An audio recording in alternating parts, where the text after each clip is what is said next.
Hello everyone.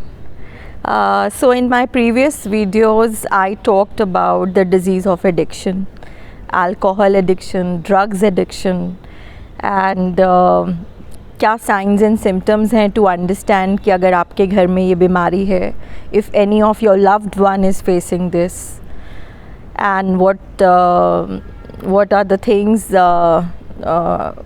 what are the alarming signs.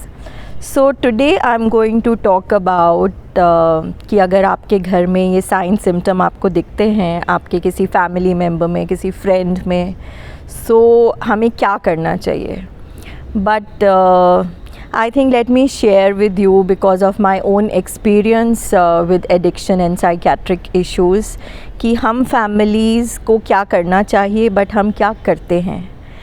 And so I begin with this thing that when I didn't know that addiction, alcohol dependence is there, addiction is there, ये एक disease है, और या मेरे जब husband को भी नहीं पता था कि alcohol पे वो dependent हो चुके हैं. So what we used to do. So एक common चीज़ है जो सब families करती हैं. I mean I did, and when I worked with so many families they also did, and we keep on doing is कि हम समझाते हैं कि ज़्यादा हो गई है, कम कर दो, एंड देन प्यार से समझाते हैं. वी काइंड ऑफ इमोशनली ज़्यादा प्यार से पैम्पर करके कि अच्छा नहीं है, अब सेहत पे असर पड़ रहा है या बिहेवियर चेंज हो रहा है, आप चीज़ें भूल जाते हो.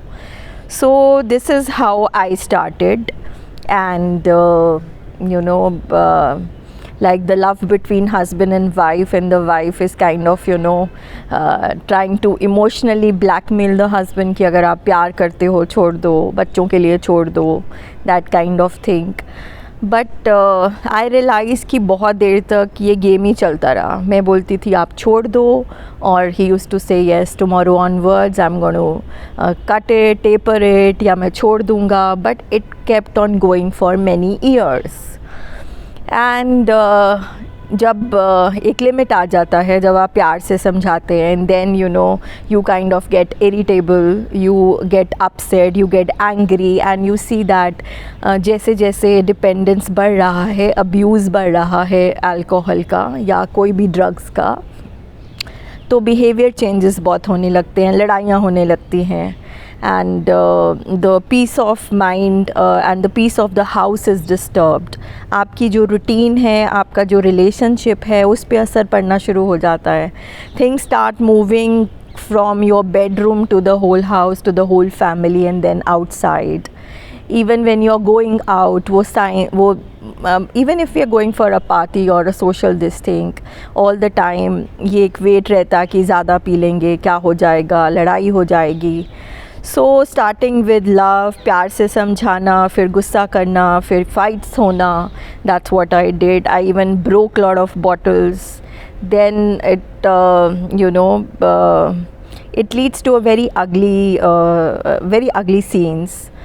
And this is what we do. And then suddenly we realize कि हम एक ऐसी स्टेज पे पहुंच चुके हैं जहाँ पे मतलब अल्कोहल पच भी नहीं रही है, and the person is even forgetting things like at night my husband used to come home late, totally drunk, and sometimes he won't even have food, and sometimes if he would have had food, then morning he used to ask me मैंने रात को खाना खाया था या नहीं खाया था. So these things keep on happening. मतलब हम like I told you earlier कि ये warning signs है, ये sign and symptom है, but because we don't know, even though I was educated, हमारी society में addiction के बारे में लोग नहीं जानते. यस, नशे की बात सुनते हैं, बट nobody realizes कि डिपेंडेंस एक बीमारी हो जाती है और उसमें हमें प्रोफेशनल्स के पास जाना चाहिए. But what we family do is कि हम घर में ही उसको सॉल्व करने की कोशिश करते हैं, बार बार समझा के. And the irony is that it's a disease of brain disorder, यानी कि समझ की ही बीमारी है, समझ का ही डिसऑर्डर हो जाता है. तो जब समझ का डिसऑर्डर हो जाता है और हम यही चीज़ कर रहे होते हैं, and it's so foolish because when you reach the hospital and the doctors tell you कि ये मत ही बीमार हो जाती है. So this is what I did. So चाहे वो प्यार से समझाना था, लड़ाइयाँ थी, blackmail, even threatening for divorce और leading to big ugly fights. This is what we do. हमारा जो घर का माहौल है और हमारा घर का जो एक एनवायरनमेंट है वो बिल्कुल ख़राब हो जाता है, and we don't realize anything until and unless, yes, the only way a family, and I also realized, was then finally when I was told by a doctor that your husband won't survive for more than 3 months. मतलब 3 month से ज़्यादा वो ज़िंदा नहीं रहेंगे, liver ख़राब हो चुका है. सो अक्सर हम फैमिलीज़, जो मैंने भी किया, हमारे लिए एक द बिगेस्ट अलार्म इज़ कि अब आपका जो फ़िज़िकल सिस्टम है, आपकी जो बॉडी है, आपका जो शरीर है, आपका जो लिवर है वो ख़राब हो गया है, and you are almost at the stage of liver cancer और transplant. This is the time we rush to the hospital.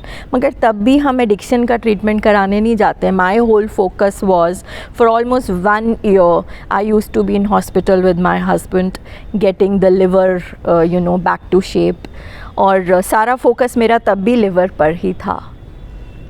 So what I would suggest to you, which I realized late, I didn't know about it, there was no awareness. Although when I realized, yes, stigma is there, and I never bothered about it because मैं accept कर चुकी थी ये बीमारी है, कि अगर dependence है, अगर डिज़ीज़ ऑफ एडिक्शन है आपके फैमिली फ्रेंड को, फैमिली मेम्बर को, तो समझाने से बात नहीं बनेगी. आप कुछ भी कर देख लें, it will go on for years and years. So what we have to do is to go to mental health professionals, because ये एक दिमाग की बीमारी है, एक ये क्लिनिकल सिचुएशन है जहाँ पे ब्रेन का, and it's a physiological disease. It's just like any other body organ getting affected. So brain में केमिकल चेंजेस जो होते हैं, जो अल्कोहल क्रिएट करती है ब्रेन में, and the brain doesn't work properly, उसकी वजह से ये सब होता है.